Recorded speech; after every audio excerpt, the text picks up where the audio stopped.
Boston market grew so quickly because Doing some they supporters depleted their close. talent because they had to hire so many bodies and not enough brains.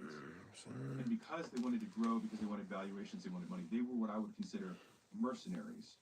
Whereas Chick-fil-A, Esther Cathy, was a missionary. Make the He bottoms believed in clean the for product, this he one here. believed in the experience, and because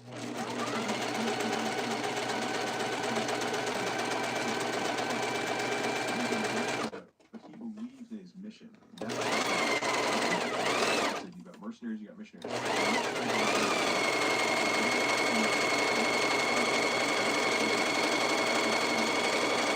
Debt, and then what happened in that period of time? Chick-fil-A just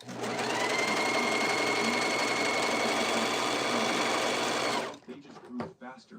But the thing is that if you've got a Boston Market and Chick-fil-A, if you know that your chicken sandwich is better, you still always win. It becomes an inevitability. It doesn't matter if they get there first. If you win in the end, who cares? Because quality will always win. Crop top hoodie. Provided it's priced appropriately and things like that. But customer. better leads to bigger.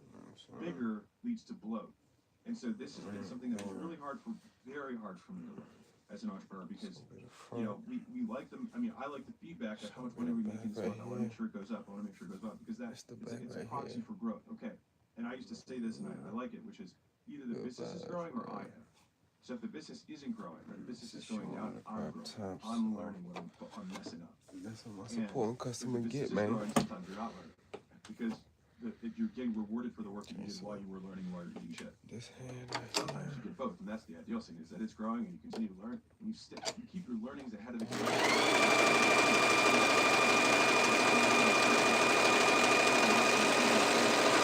So the train can keep running and keep growing.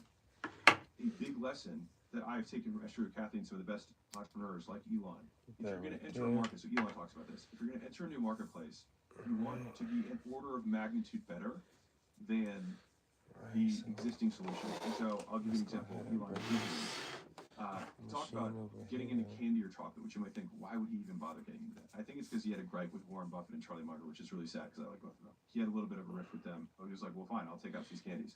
And so he's like, I'm going to get into chocolate. And so he had all these people send him different recipes and all this stuff. And he decided not to do it. And the reason he decided not to do it is he said that there was no product, there was no version of chocolate or candies that was an order of magnitude better than what already existed. So he just didn't want to play. If you think about how he entered each of the other markets, he got into space and was like, oh, we're going to redefine how space flight works. We're going to use reusable things. We're going to drive down costs 10x compared to the competition. That's an order of magnitude better. With cars, the first real Tesla, not the Roadster, the high-end one, but the first one he made for mass commercial use, it was literally the highest-rated car that Auto... What's up, y'all? Good work. Thank you. I appreciate it. You know, just sewing custom one-on-one pieces for the customers and everybody. You know, this is going to be the back. You get to put any images on it that you want. You know, and then this right here, that's going to be the front. Different logos on it. You know, 2025 class graduate.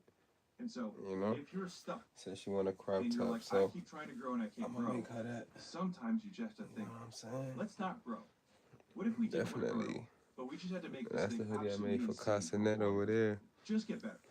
And the way that you do this task, Hey, thank you. I appreciate it. And you say, what's one thing we can You know, teaching people how to sew too. Very high confidence. You know, like, definitely amazing. Contacting our leads within 30 minutes to 5 Put this here for y'all so y'all can see for the next 12 weeks. what I'm about to do here.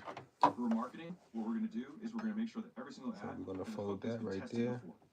Get that on the end. We're going to make sure every ad that goes out is going to look assessed, and we're going to make 5 times more. Great. That's what we're doing. And every single one of them.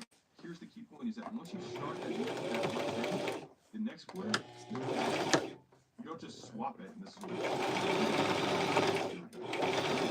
creating this checklist of what creates amazing ads. You create this checklist. You make this checklist. Oh, it makes an amazing handoff between sales and customer success. Make this checklist of how to activate BBs, not one silver bullet that creates the outside skyrocket.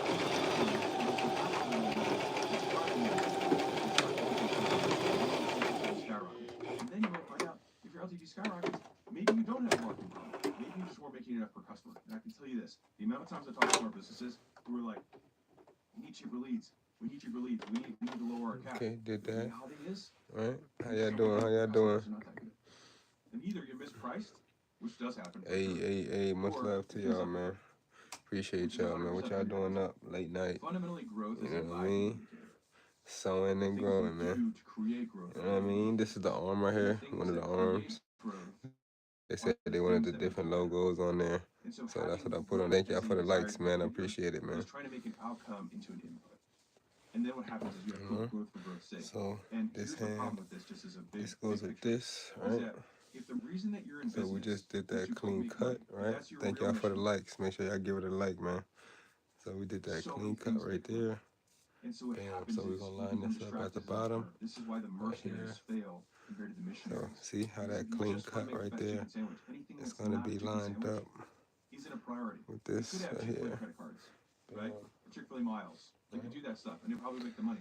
It's not core. No, So we'll go find out if they probably make now credit card. Who knows? But like the point is let's that start from here, it's not core to what they know. If right? money is the goal, then Then we there's can so pin many this paths to joint, getting there that it's difficult to stay focused, which is why companies get spread thin, pin which this is why joint right they grow for here. growth's sake, and all of a sudden they have Bam. 5 initiatives that are going on that all aren't working that well because they You look can't like focus Snoop on the thing that Dogg. matters most, which is getting better at the core promise that they make to customers. Snoop Dogg. This is truth number 6. Dogg. You work all day and you can't get anything done because Hey you're man, I'm allowed teaching too y'all how to many sew, man, things that not how to don't matter smoke, man. distract you. All right. Sometimes you have to let fires burn. And so Yes, what that sir. means is that you have to block time for work that moves All the right, ball. cool. Now let's Because go a month later, back it'll to be this the only the thing you have surgery to show machine, for the right? month before. And so one of the things Bring that's this important back to over realize here. is that there are very few We'll things that put are that existential joint, crisis within hours, line that joint up, even man. within Make minutes, sure right? And so the idea that hold that joint everyone tight, in your man. company and all of your That's customers, fine. etc., can have immediate demand from Line you that up. as or responses from you as the owner Bring that in is not a there. good expectation because then it means that you're on Bam. demand for everyone else's needs, Make sure but the everything is business lined needs up. you. And so I'll give you a story to drive this home. So at my first gym, I had just started sleeping well. My first few Make nights of sure sleep, everything I lined get a up, man. call that everybody hates at 5. And I was like, hello, what's going on? And he said, I've got bad news. And I immediately go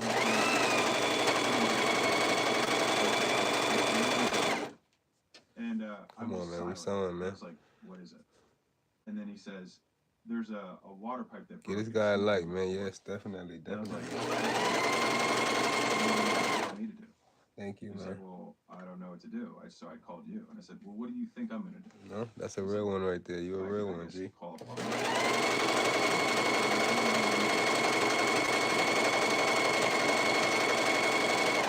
He was like, well, no, I called you. I was like, okay. There's a story of Eleanor Roosevelt, I think. Family died. So this joint right No, here. no. The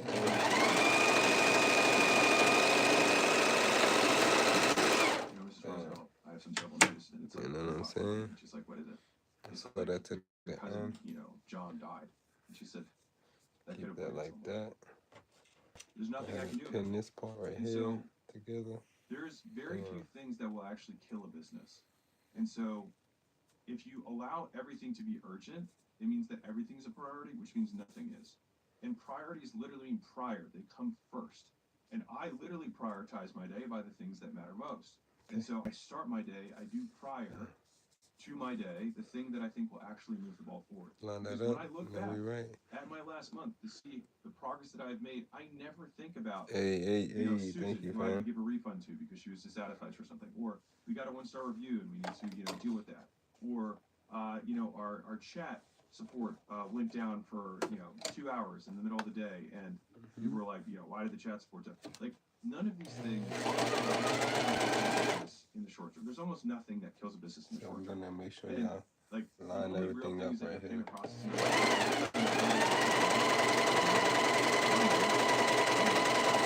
So what you have to get comfortable Someone with is steady letting wins the some fires race. burn. Yes, this sucks, but not getting the important work done, and I still do this.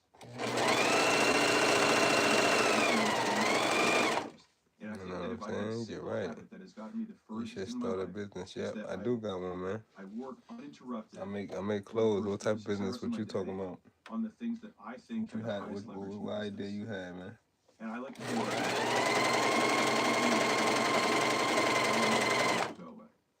And then I put all of my effort into making that one thing true, or making that one thing happen. But I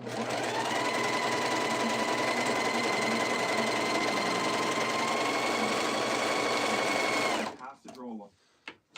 Yes, sir. Whatever you do it for less at Harbor Freight.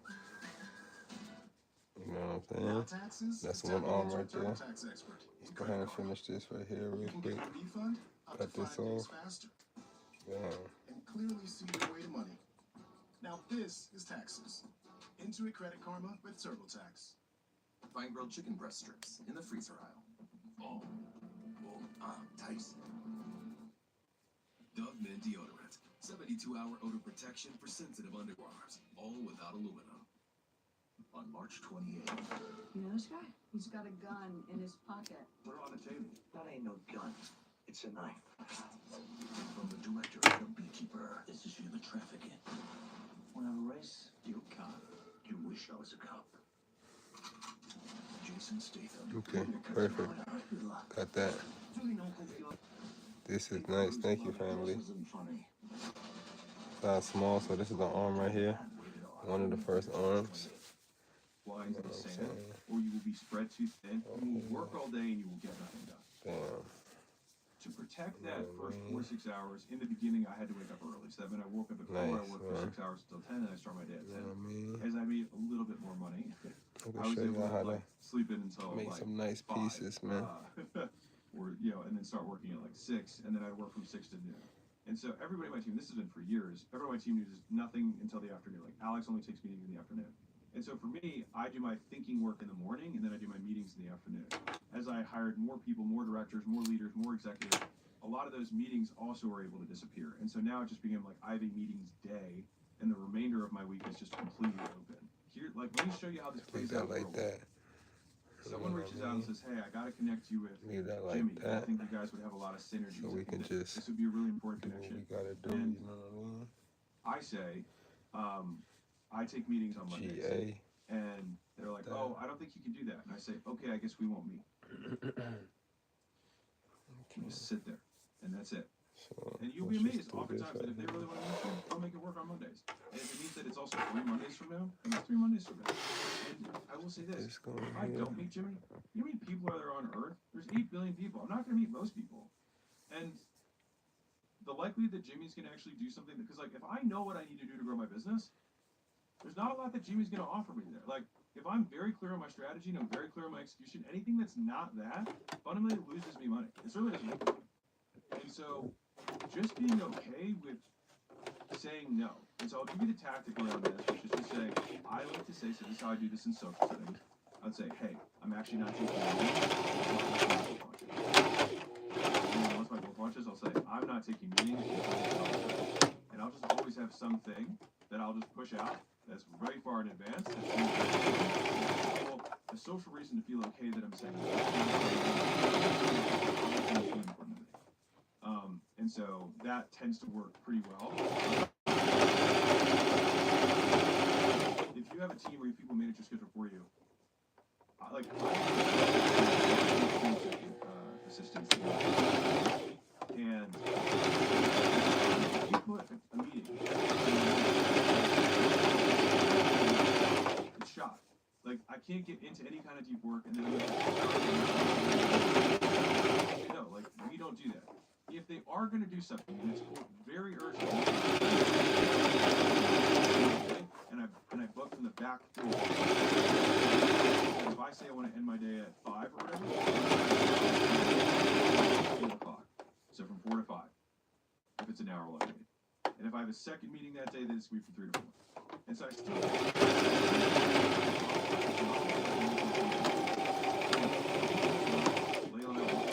that basically the more she takes off my calendar, the more money I get. And that's because that's where I'm most effective. Now the flip side is Layla is such an exceptional operator and leader that her form of productivity is an absolutely stacked day so that she can delegate, invest in the team, prioritize resources, deal with small I was locked in. I forgot I was on live sometimes, you know. Reward them for the behaviors they've done. Like interview new candidates that we need to bring into the company. Like that's a super time consuming thing that's very, very high leverage and very high value. Like Think about it. If you have to Okay, take so for this 20 hand, interviews to find the right person who can then take an entire 20 hours a week off your plate, I mean, geez. You spend 20 hours once to get 20 hours a week for life. What a great return. And this is why entrepreneurship at the highest levels, I'm going to go on a side rant here, but I think it'll be important.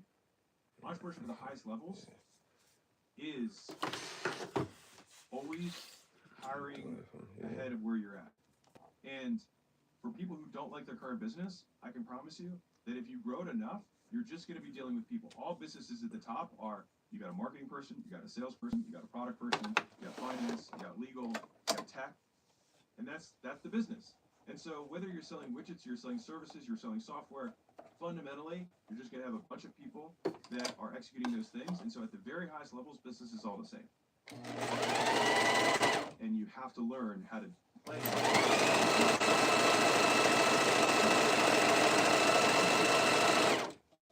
Brand takes a long time. It's the most valuable thing that you can own. It gives you the ability to get insane returns on advertising, price far above the market, and keep people.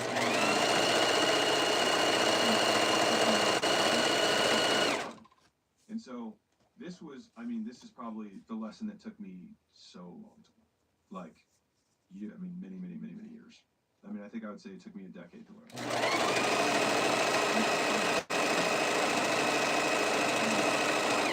First off, I didn't even understand what branding was. Branding is simply an association people make between something they know and something they don't know. The thing they don't know is your business. The thing they do know should be something they like.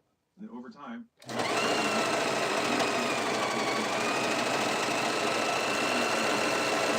they will make that positive association with you. And so there's three ways that yes, people sir. make I associations subscribe. to build a brand. Thank you, Daniel. One is what Appreciate you, say man. or show. So that's controllable. Yes, sir. So people will associate this hat with me. You've Much got value love, in this much thing, love, they'll associate family. value at acquisition.com. Cool. So that's what I can say or show. This is advertising. Me making this content is advertising, right? I'm letting people know about So I myself. was thinking for this The hand, second level is what other people tell them.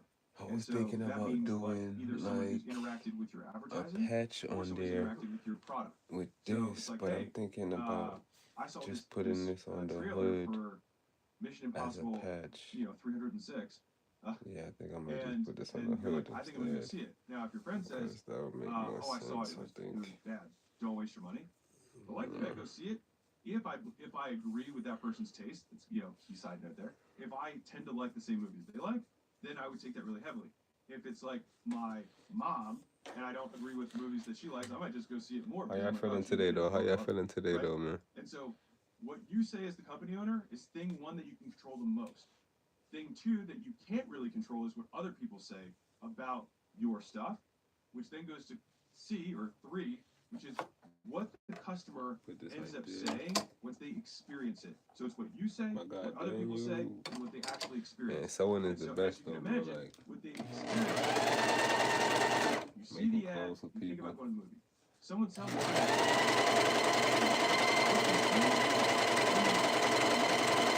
You can see another ad about the movie, but you're like, And I that don't care what the ad schmanya. says. I saw the movie. I bought the sandwich. I went to use their marketing.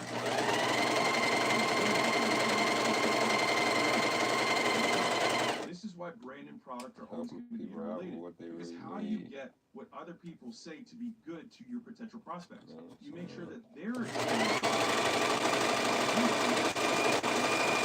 see it. Now, if someone who I like a lot says, hey, the movie was awesome, we should go see it, and I'm like, I saw the ads, I didn't think it was that good, and they're like, dude, believe me, see it. Now all of a sudden, I had poor advertising, they have a higher likelihood of seeing, and then if I go see it and I say, wow, he was so right, this was awesome, then I'm like, if I go see it and I think it sucks, that influences their opinion of movies anymore. And so that's why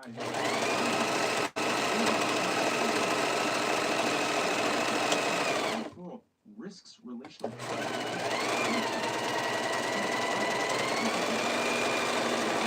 Right, like, hey, you should see this movie because they want Yes, sir. the friend to associate the good experience with the What movie. is your favorite with them. movie?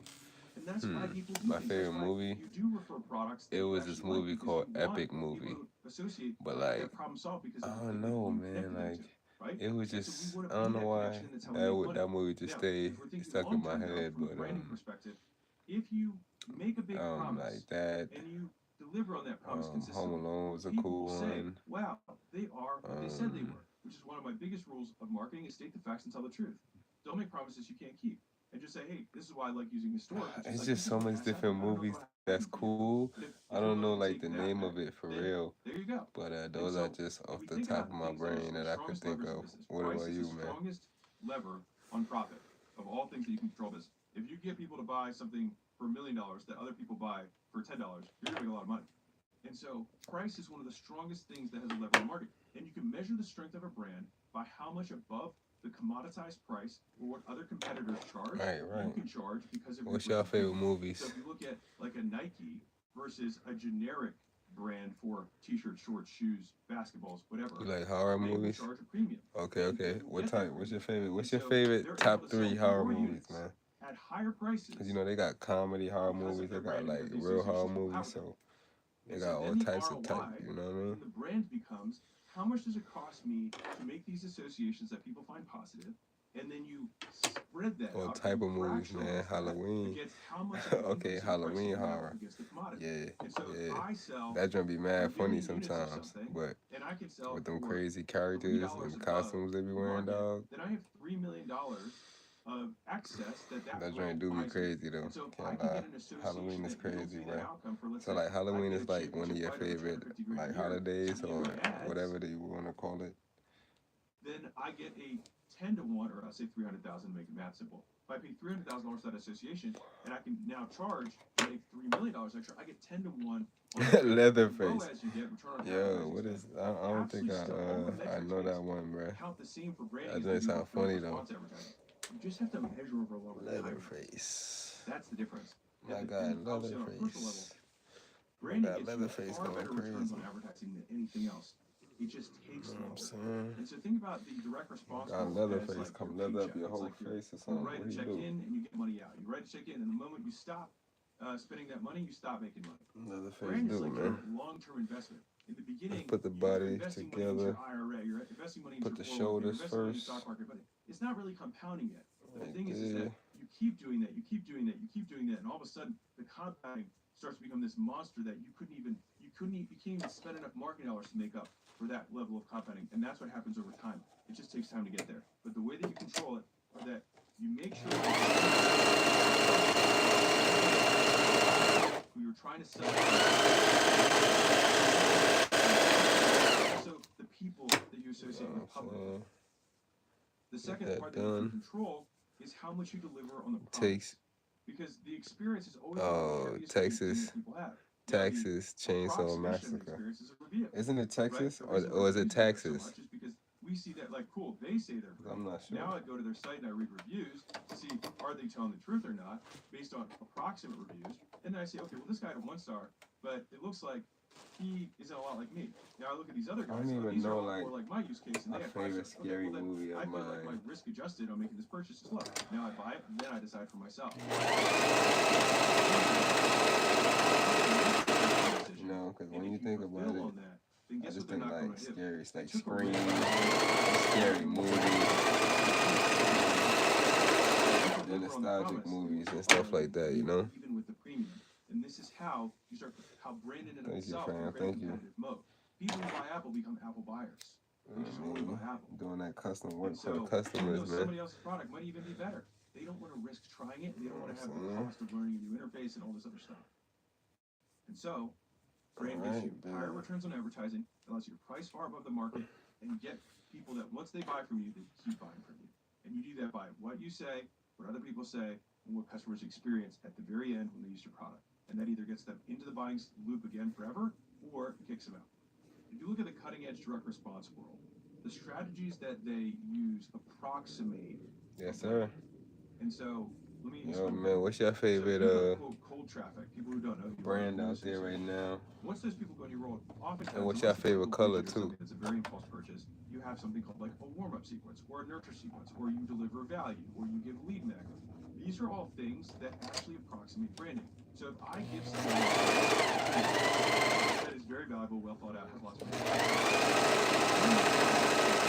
my favorite color, green, man. I approximated a purchase with them. Can't go wrong with that and green. they use that to extrapolate into what a decision would be like, or what a product would be like if they made a purchase from you. And so you have these things like You know what I'm 5-day saying? challenges that people will run to try and have Right, lots of people yeah. for 5 days. Because if you spend, let's say, 5 hours with someone, that might be the same in terms of their warmth to you or the associations they have with Green, you my favorite color, as man. someone who might have spent a year consuming a 60-second clip, twice a week, right? Now, I will say I think that extending the time horizon over time actually does have elements of trust that I won't get into, but they try to approximate what a trusting relationship would look like, which is exactly how you build brand. But they just try and condense the time window. And so this is why, if they want to sell you Swampland, they invite you to a vacation for free, and they spend 2 days with you pitching Swampland, because at the end of 2 days, you're like, wow, I spent 24 hours with this person. Like, I feel like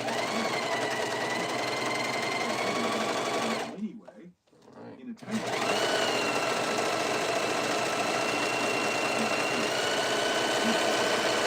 Same level of trust across millions of people. And then when you say, hey, I've got something, they all act as though they've been with you for 2 straight days to make the purchase. And if you spend 2 days with someone and say, hey, buy my basketball, what inputs and outputs your money-making system are, broken down to the absolute smallest action, and that way you can crank the hell out of it. So let me explain. So if I say, all right, so this happens all the time. So we want to invest in a company, we come in, and a lot of times, right, and we're in like the diligence part of the deal cycle, and I say, okay, so you've got 5 sales guys, and you put in $5,000 a day on. Make sure all the edges is crispy, man. Why aren't we spending $50,000 a day? I just asked the question, like, why? Like, what stops us from spending $50,000 a day? And then a number of things will come up. And then the question is, how solvable are those things? Now, if they say, well, whenever we spend more money, our ROAS goes down, I'd be like, okay, I would see that as your ads suck. Great. If they say we can't handle the call volume, then I'd be like, oh, you don't know how to hire, recruit, and train salespeople. Cool. If they say, oh, we could, it's just that we couldn't deliver. Yes, me too, man. Me too, man. Promises that we make because we have a lot of high-tech services. Okay, so you need to Thank God. systematize more stuff on the back end and get better training in place on the back end. Ideally, maybe bring someone in who's owning that, rather than the founder who's split between too many places. Right, so like you can quickly understand where the constraint is by simply asking, why can't we 10x? Put it on the arms on this crop top. The skill of an individual is inversely proportional to how vague your direction can be. So let me explain. So if someone comes to me and says, hey, Alex, I have this product, can you promote it? I have no marketing department, can you just promote it? He can just say that, or she can just say that, and I will know everything else that means. At the absolute lowest level, if you say that to a 5-year-old, you'd be like, okay, so this is what promotion means. And there's all these different ways we can promote. And I need you to learn how to turn on a computer. And then this is how you create an email. And this is how you have to go step by step by step. And so the more vague your direction, the more skilled the individuals you need to have in order to do it, which, by the way, is why smart people is a great investment, because it's actually more efficient from a communication perspective. I can say, hey, John, fix churn. And I can just say fix churn, and he knows all the subtasks underneath of it. But over time, it's valuable for you as the entrepreneur to know as much of that dirt as you can, so you can level check and say, how good is this person? They really doing their job, etc. Now, let's go to advertising, a simple example. Actually, let's use the example I had earlier. So we had 3 different problems that I presented. I said, why can't we 10x this thing? So the first version of the problem was their ads suck. And I said, okay, you can't scale your ROAS there. So it's not just that their ads suck, the TAM could be bad. As in, like, it could be a local market and you can't 10x your ad spend from 5,000 to 50,000 a day because there's just not that many people in the local market. But assuming that that's not the case and it's just that their ads suck, then I say, okay, walk me through the process of how you make ads. And so then what we say is, okay, usually you can nail it down to, like, you're not doing enough pre-work, and pre-work is defined as, I need you 20 ads you've done of all time. You're going to rewatch them, step 1. Step 2, you're going to go through all the platforms that you thought were interesting that you would like to model. Step 2. Step 3, you're literally going to remake them. Step 2, you're going to take the best ads and just reformat them. So old footage, new edit, same message, new take. And then we're also going to create takes using the ideas that you had inspiration from and just inspiring from old ads that you've used before and doing a remix, right? And so it's like, great, this is the process, and you're going to do this every week. And so that means that you're going to spend every single week. Now, it's very easy for me to say, when I say, hey, are you doing the ads process that I outlined? They're like, no, we are, but it's not really working. I'm like, from the ads that were already working. Show me the remixes that you did from the best performers. Show me the like. If they can't show me these things, they're not doing the fundamental. So that's like example one. If I said that it was they can't scale the sales team, then I would say, okay, how do we scale the sales team? People, what does that actually mean from an action level? Well, we did in order to get one person hired. Okay. Sales guys, let's say we lose one person a quarter, whatever. Nice. That happens more with bigger teams. Yes, sir. Say, okay, Can you make a cat? Yes. If we do 3 reach outs a day over 90 days, then we're just going to replace our churn. We're going to have 90 reach outs to create one good guy, and we're going to lose one guy. So we're never going to grow the team. They're like, oh, it's like, so if we need to 10x this team, then we need to do, 100 gets us 1, and we lose a third of a sales rep per month, which if it's, we have a 5% Make a cat. I'm making a crop top right now. Completely churn the same way you get customer churn. You And so you say, okay, so our rate is 20%. Nice, crazy crop top. Fix that Fire. just for the sake of this example. You say, all right, so we need to get, if we want to double this team this quarter, we need to do 500 reach outs.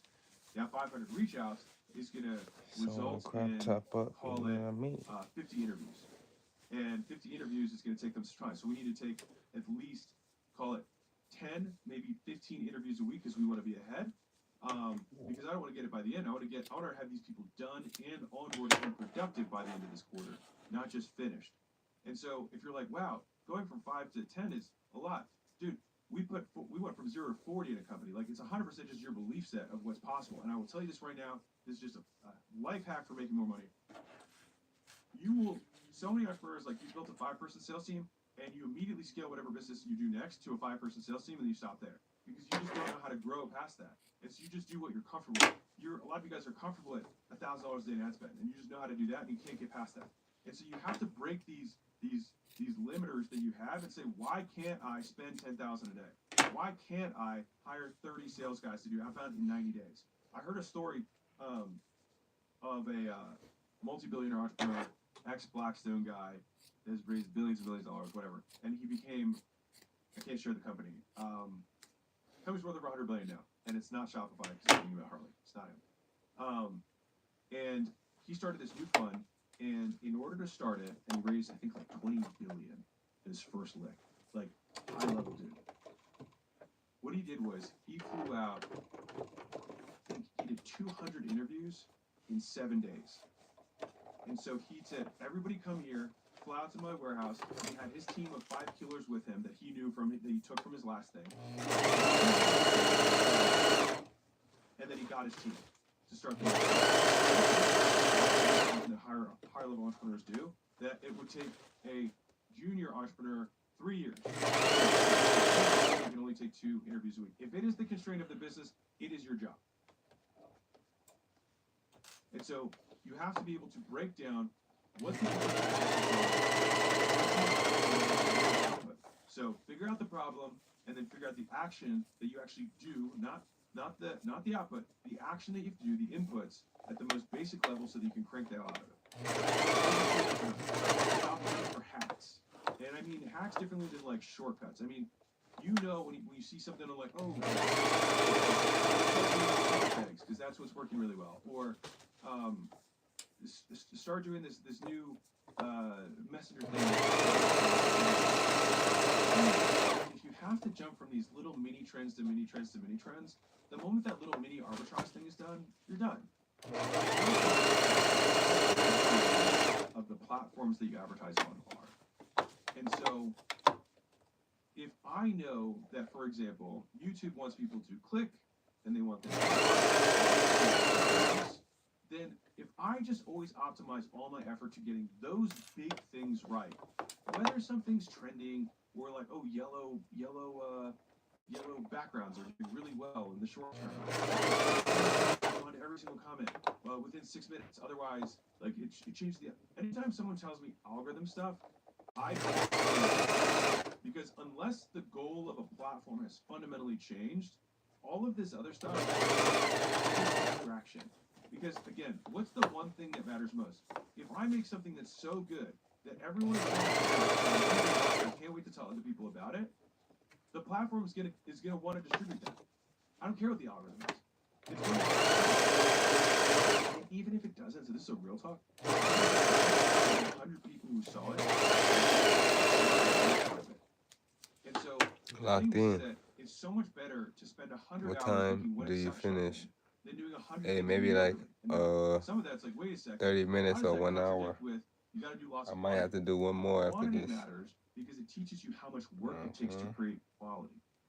And so once you learn, and this is like, if you look at, I like YouTubers because they have really well documented like work cycles and you can see all their product and marketing in the same place, is that in the beginning, many of them make more videos. And then over time, they realize that if they make a better video, it has outsized returns. Let's see how it's looking already. If you make a video that's 20% better than your average video, you might get 5 times the views. And it might take only twice as much work to make your video 20% better. And so then all of a sudden you're like, oh, well, instead of making 2 videos, I'll make one that's 20% better, and then I'll get 5 times the views. And then that becomes the new standard. Then all of a sudden it's like, okay, well now we're making videos of this standard. But if I spend, twice the time as I did on that video, I get this video that was already 20% better, another 20% better, and then that gets 5 times the views of the 5 times the views. And so what happens is, over time, you learn how much work it takes to make something great. And that is why quality starts to, over time, all these platforms will always optimize towards quality. Because there is no lack of information. Like, people have Google. They can find out whatever they want. What they want is value per second, not seconds of value. And so our job, we want to make anything, whether it's a product, whether it's marketing, whether it's an ad, whether it's a service that we give, that we sell, is that I get so tired of hearing the entrepreneur story. And I used to be one of these guys, which is why I get so frustrated. This is me yelling at my younger self. Is I provide so much value. Like, there's so much stuff that I give them. But the internet gives them literally everything for nothing. And so it's not that people want more, they want better. They want us to do the work ahead of time. People want a bargain. They want, how can I compress 13 years of business lessons into 2 hours? How do I do that? How do I get the lesson from 35,000 posts in 60 minutes? They want that. They don't want you to say, hey, you know what, dude, I put all 35,000 of my posts inside this membership login. It's so much value. They're not going to get value from it. Because what would be so much more valuable is distilling all of that down to the most concrete form, where every time they consume it, the value they get per second is so high they can't stop. That's where. And when you're thinking about this stuff, like, quality is in the details that you only realize with lots of exposure. And I think about this like coats of paint. When I write a book, it's not like I sit down and write it. I write it.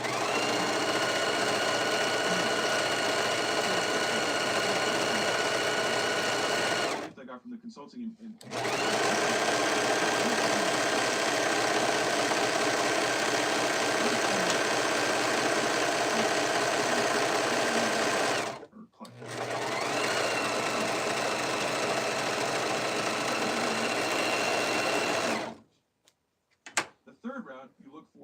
data errors.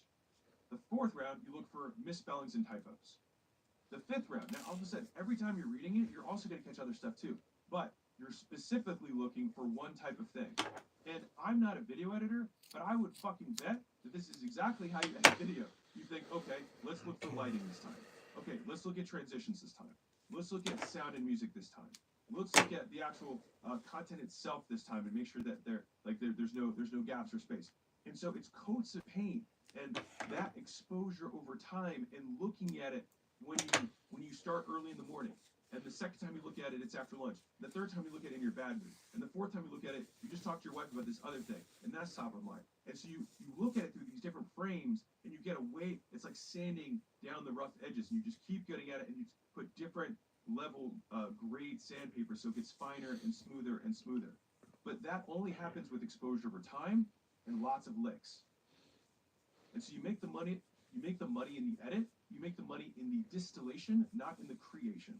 And so stop focusing on the hacks and put all your effort into the repeated bouts and bursts and going over with the sandpaper and the second coat and the third coat and the fourth coat of paint, that is how you can escape mediocrity.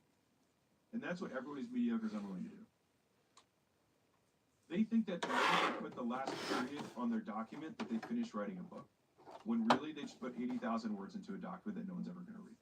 And you can teach quality to people by teaching the process that begets quality. So, if you say the first thing we do is we have a wireframe, and every wireframe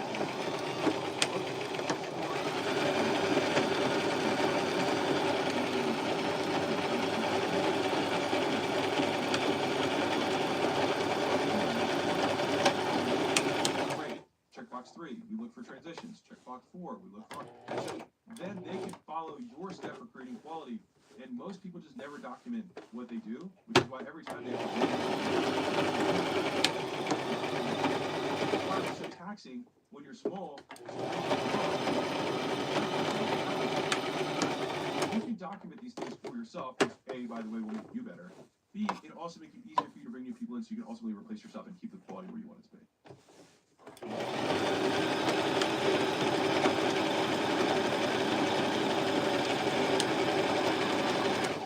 I get Uber credits back on my rides because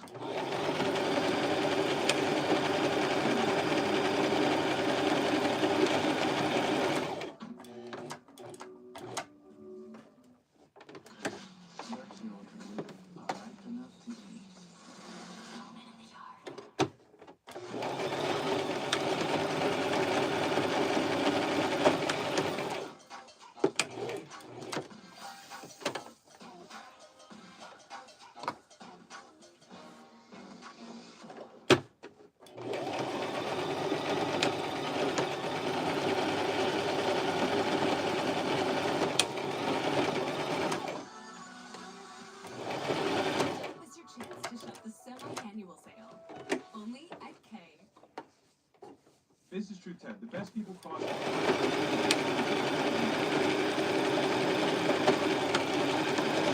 think we'll continue to use this in business as long as humans live, right? And the thing is that small business owners never get this. So it's really just the big businesses that are competing for talent. That's where the talent war happens, is at the top. And do you think there's a coincidence that the biggest businesses are the ones that are competing for talent? Why do you think that is? It's because they understand that talent is what makes them a big business. And so the thing is, and this is where small businesses get in trouble again, and I did this too, is that you have to be worthy of the level of talent that you need and have a mission that's aligned with what they find meaningful. So I have an acquaintance that's in the porn business. I have no moral qualms. He does legal, everything he does is legal. Do what you want. One of the issues that he has is it's very hard for him to find high-level talent because a lot of people don't want to work in the porn industry. And so I say that as a hypothetical extreme, but some of you guys are working 1 degree less than that. You're like, I sell a day trading thing. It's like, oh, so you beat the market. Well, obviously, if you sell day trading, then you should just be day trading and not selling courses on how to day trade if you were so good at it. And you definitely wouldn't tell people what the trades were. Duh, right? And so the thing here is the level of talent that you can attract for that level of opportunities can be very different from like, I want to create something that takes all trash and turns it into energy.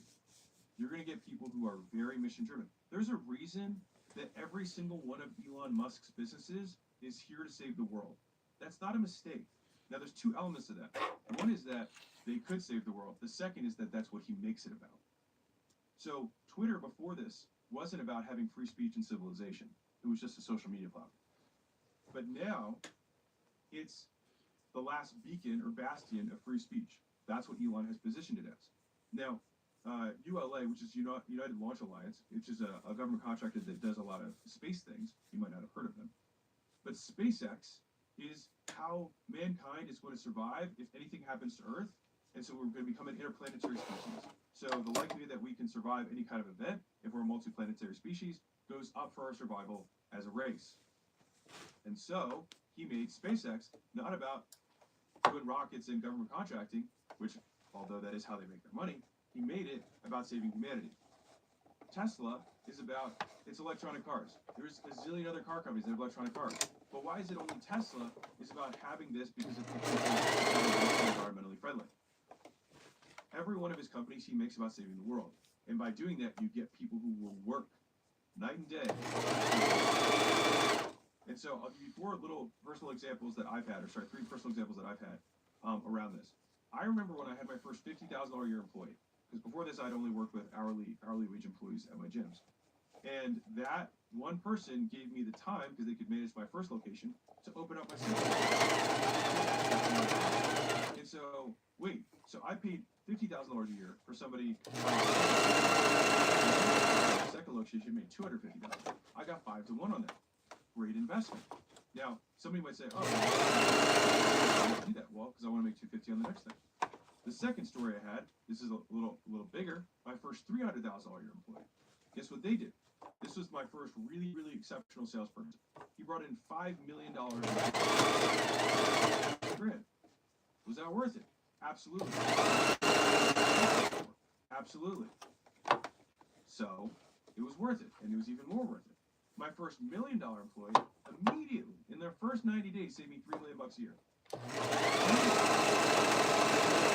just want to make sure I pay for myself. Now let's do this other stuff. And then, with her contacts and her Rolodex, allowed us to package our companies and then sell them through her network. Bankers and private equity. And so I hired an executive that had 35 years of experience 3 times, because I was like, I've never done this before. And so I found somebody who already had. Now, I had to pay him $1 million a year. But was it worth it? More than anything. And so the thing is that what's crazy is that the margin on value actually increased as I spent more. Think about how crazy that is. A $50,000 got me a 5x. A 300 got me a 14x. A million got me a 50x. This is why I believe that talent is still the most underrated, biggest money-making arbitrage opportunity that exists. And the biggest constraint to you getting there is that your company's bullshit and you're bullshit. Number 11. Not the 100 other things. I want to be clear about this. The details absolutely matter. But when I talk to business owners today, the vast majority of the time, I can just keep hitting them on this one thing, answering it, and I'm like, have you tried your food? Have you gone through the workouts you sell? Have you been a customer of your own product? And more times than not, and they're like, no, but I don't think that's because a lot of times the hard thing is the thing that hurts your ego the most. Yes, sir. How y'all doing? Chris Williamson, he said, I'm over here just sewing, not even paying attention. And I think that's absolutely true also from a business perspective. Just living my dreams. What thing, if it was just finishing this hoodie, the most, crop top, oftentimes basically. that thing is the truth, and it's the one that we're not willing to face. Customer. Like, let's be real. Your service might not be that good. Check that out. Man. Let's be real. The reason your restaurant isn't growing isn't because your SEO isn't updated. It's not because your website isn't, optimized. It's because your food sucks. And the real is that it might not even suck. It might just be mediocre. But the difference between mediocre and exceptional is those 100 details. But most people are working on all these other things beyond the main thing that matters most. Yeah, definitely. And so I remember Peloton, the story of the founders, they were talking about how they were trying to build Peloton. They said, what we did is we fundamentally believed that if we could be the best part of everyone's day, that if everybody who came to one of our workouts left saying that was unbelievable and they had to tell people about it, they're like, how good would we have to make it that the next person they talked to, it was the first thing they brought up? And I love that as a litmus test for how good is the thing that I sell. And so many people just do anything they can to have something to sell, like some shit to sell. But that's the reason you get stuck. Because the thing is that on some level, whether you admit it or not, you know it can be better. And that then influences how hard you push. Because if you really believe you have the best pizza in the world, and I hear this all the time, people are like, oh, we're the absolute best. I'm like, no, you're not. Dude, no, you're not. Stop saying that, because when you say just that, sold this right here. lying. On some level, and you're lying to other people, 2025, you know, it's that year. And so I think most business owners lie to themselves about how good they are crop top. at the things that they do, because confronting the fact that they're just insufficient, they're not good enough, they're inexperienced, they haven't put enough work Definitely amazing. to be good, frightens them, and so then they want to just scatter their focus to 100 things that they read online. But unless the workouts are amazing, unless the food is exceptional, long term, all you do is you just let lots of people know that your food's mediocre. And that's where thinking about business in terms of years and decades starts really paying off, because if you believe that you're going to go big and you want to go big, then you honestly want as few people as possible to find out about the product when it's mediocre, rather than as many people as possible. And so it's counterintuitive, because you have to pay bills today and tomorrow. And so you just need to advertise enough that you can continue to iterate the product. And then when you nail it, when people are stoked, when you're starting to grow on your own, based on the word of mouth, because as soon as people leave your establishment, they leave your business, they get off a call with whatever it is, they then can't help but tell everybody they talk to that day about your thing. That is when you add the gasoline. That's when you pour it on. So for example, my most recent investment, School.com, which is a community platform for helping people build and monetize communities. I had been watching right here. company since Go 2018. crazy, man. Trying to put this And tag in right here. watching what Sam, My the brand founder, was tag. doing, and watching how he was iterating the product. And when I decided to become a co-owner of the business, it was because the business was growing on its own. It had zero marketing, and it was growing month after month, and had net growth every single day based on people telling other people about the product. And so that's when I knew. I was like, okay, if this thing can grow without me, then how much more will it grow with me? And that's what I want to get into. I want to get into a business where I already know the product's exceptional. I already know it has a based on word of mouth. And now when I introduce thousands and tens of platform, they will start with that. I know that the product will deliver, and then take over from there. They're not going to buy. They might buy because of the association, but they stay because of the product. I've created all of my wealth in 4 distinct periods. In the very beginning with my gym, I had a 30-to-1 return on I put $1 in, I get $30 out. I put $1,000 in, I get $30,000. Facebook at the time was wildly underpriced. I'm just going to be very honest. That's why that first arbitrage happened. The next arbitrage that occurred, $100,000 and made $10 million. Yes. Most of the very wealthy people that I know had rates off, and then they just backed the truck up. They just went all in on that thing. What happens in between is you make normal money. Themselves, we can just make crazy money. So Gym Launch was 100-to-1, and the reason it was 100-to-1 was because the product that I was selling was the 30-to-1 thing that I had from the gyms. And so everybody who became a licensee then was immediately printing money in their gym, and the product was so good. What ended up happening, I say, and so now I'm going to give you like a look behind the curtain here. I say at 100-to-1, made $10 million, and a lot of that was from word of mouth. Because if I had spent $0, I don't know how much money I would have made versus spending the $100,000 that I did on 0 ad spend, because the people came in, got the result we promised, and then told 5 other gyms. And especially in a niche, everyone knows the more the local market, the more connected it is, and the more you can get these absurd returns. That's when you get into this like to acquire because of the word of mouth. Then it just goes nuts.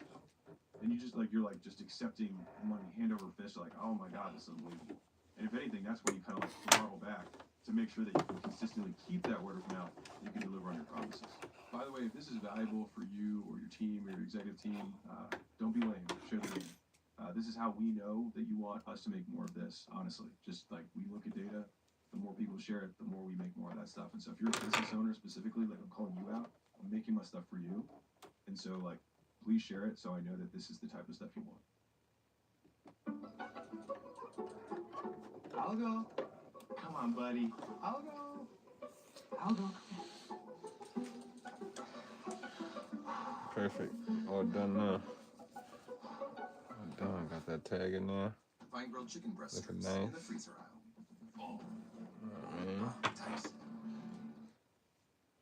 The tagging in looking all nice.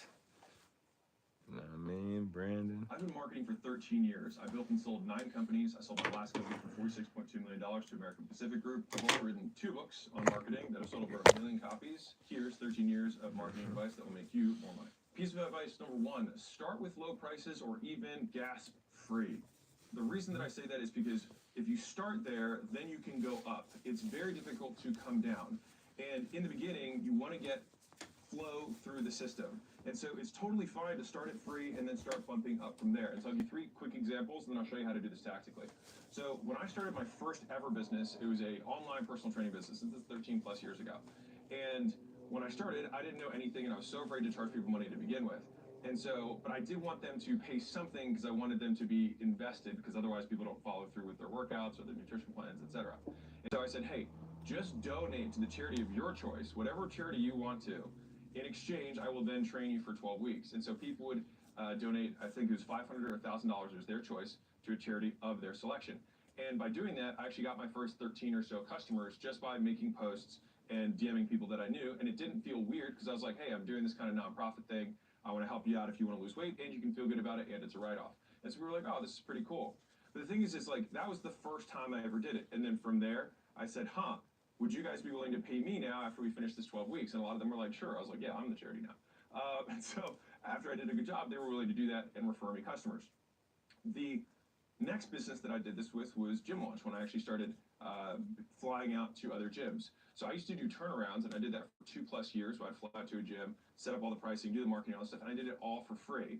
And I did it that way because I didn't know how I could sell those gym owners, and the deal that I made was, I only make money if I make sales, and I'll front the cash for the marketing. So like, they took 0 risk on, and I would do everything, including pay for my hotel, my flights, my food, my rental car, everything.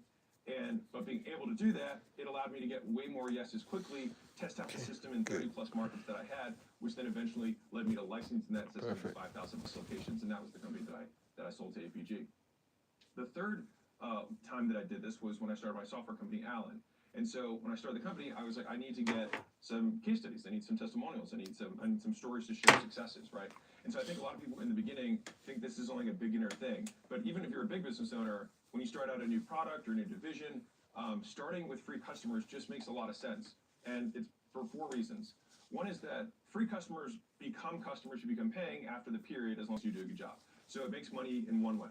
The second way it makes you money is that they'll also refer you customers, because you do a great job. They'll just send you other people, and that can be contingent on why you do it for free for them. The third is that they'll leave you testimonials and reviews. So those reviews and those testimonials also you advertise, and you can get more customers from them. And then finally, whenever you do stuff for free, I do it in exchange for feedback. I say, hey, tell me what I can do to make this better. And again, it's not saying like, tell me all the ways I suck. It's just saying, tell me how I can make this better. Tell me how I can make it worth it for you to want to stay and continue to pay. And ideally, the easy test of knowing whether or not this works is that they actually stay and pay afterwards.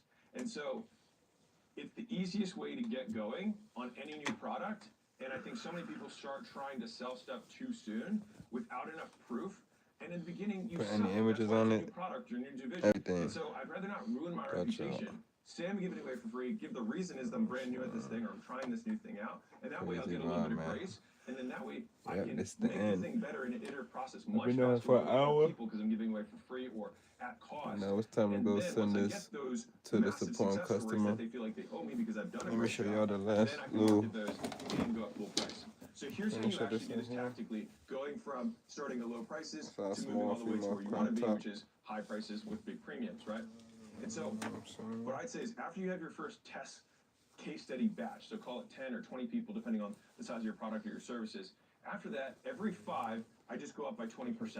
And so let's say, okay, I started at 0, and I have any images on there I too. might say, okay, the next 5 I'm That's going to do what for she wanted for her $1,000, crop right? top. And then from there, I might say, okay, the next 5 I'm going to do for $1,200. The next 5 I'm going to do for $1,500. And so you just keep going up by 20% until the conversion rate times the price goes down. So that way you can just calculate the total amount of money made off of X number of sales calls. And by doing that, you're able to see, okay, here's the sweet spot where I sell the Teach you how most to amount of sell units everything. at the highest potential price. Yes, So my sir. company, Yes, Gym sir. Launch, that I sold for $46 million. About the phone. That company, you know, at its peak before I was selling it, Appreciate y'all, we man. were Been on here taking for over an $1 million hour. a month in personal income. Much love, But man. that's what a lot of people think happened the whole You time, know what I but it mean? wasn't like Just made that. this crop top. The actual very first business About that to I probably started make in another fitness, I actually gave away my crew neck services for for free. I actually did supporter, it as a nonprofit so I could for just ship it charity in so the that I could morning. get clients in the You know door what I and mean? So test out whether my stuff actually definitely, worked man. and that I could deliver Bless services. y'all. And Make when sure you're having y'all the conversation subscribe, man. with those Let's go. first few people, whether you're doing it for free or you're going to do it for a big discount, you say, hey, I plan